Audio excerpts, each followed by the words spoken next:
Assalamualaikum warahmatullahi wabarakatuh. Selamat datang kembali di mata kuliah Kimia Medicine 2 bersama saya, Syafitra Ramadan.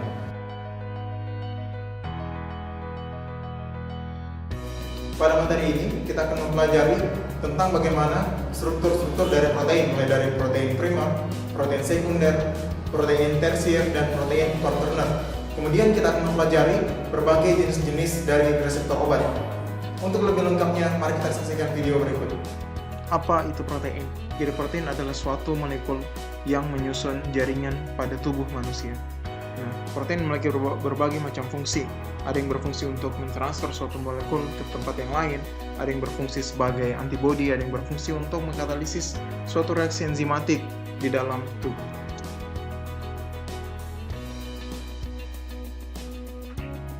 Protein tersusun dari beberapa molekul yang kita sebut sebagai asam amino. Nah, ada 20 asam amino standar seperti yang dapat dilihat pada gambar. Molekul asam amino tersusun dari karbon, oksigen, nitrogen, hidrogen, dan sebagian asam amino mengandung sulfur. Gugus-gugus pada asam amino terdiri atas gugus karboksil dan gugus amino tentunya. Kemudian ada yang disebut sebagai rantai samping atau side chain, yang dimana ketiga gugus ini, karboksil, amino, dan side chain atau gugus rantai samping, terikat pada karbon pusat, yaitu disebut sebagai karbon alfa atau alfa karbon. Rantai samping atau side chain adalah yang memberikan karakteristik atau sifat yang berbeda di antara setiap asam amino. Ada asam amino yang bersifat hidrofobik, yang tidak berinteraksi baik dengan air. Kemudian ada asam amino yang bersifat hidrofilik, yang berinteraksi baik dengan molekul air. Ada yang memiliki muatan. Mereka akan berinteraksi dengan muatan yang berlawanan dengan muatannya. Kemudian kita masuk ke struktur primer protein. Struktur primer protein terbentuk oleh ikatan peptida. Ketika ikatan peptida terbentuk, akan dilepaskan satu molekul air. Nah, ikatan peptida ini adalah ikatan yang disebut sebagai protein backbone atau tulang punggung dari protein. Protein primer berbentuk seperti rantai lurus seperti yang dapat dilihat pada gambar.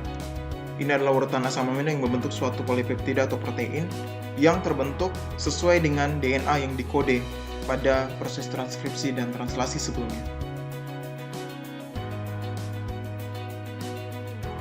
Kemudian struktur sekunder protein. Struktur sekunder protein yang pertama adalah alpha helix. Jadi struktur sekunder ini atau alpha helix dibentuk oleh ikatan hidrogen antara dua asam amino yang saling berdekatan dalam suatu protein.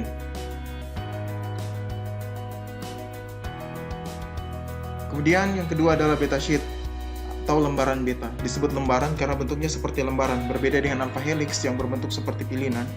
Jadi lembaran beta terbentuk ketika protein membentuk lipatan. Nah, dia akan berinteraksi membentuk ikatan hidrogen juga antara asam amino di lipatan yang satu dengan di lipatan yang kedua. Selanjutnya struktur tersier. Jadi struktur tersier protein atau biasa disebut sebagai struktur 3 dimensi dari protein terbentuk ketika protein membentuk lipatan-lipatan yang lebih kompleks yang menggabungkan antara alpha helix, beta sheet, dan juga coil atau rantai lurus dari protein.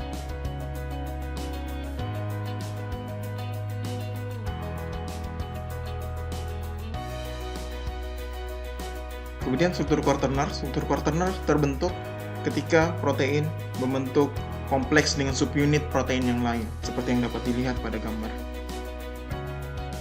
Selanjutnya kita masuk ke tipe-tipe reseptor obat.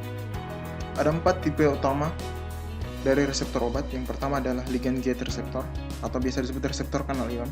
Kemudian reseptor enzim atau enzim link reseptor. Kemudian G protein couple reseptor atau protein tercoupling protein G. Dan yang keempat adalah intraselular reseptor atau reseptor intraseluler.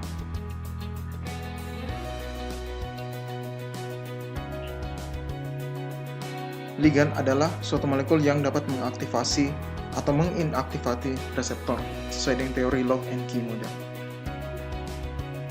Pada ligand gate reseptor, ligan akan berikatan dengan reseptor untuk membuka gerbang dari reseptor. Seperti yang dapat dilihat pada gambar.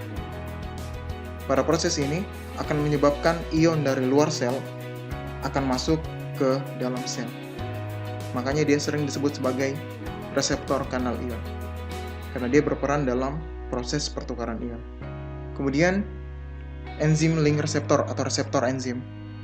Nah, di sini ligan akan berinteraksi pada sisi aktif dari reseptor.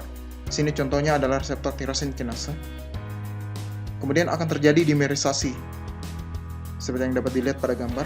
Kemudian akan mengaktifasi reseptor tyrosine kinase yang akan menyebabkan perubahan yang akan mengkatalisis reaksi ATP menjadi ADP.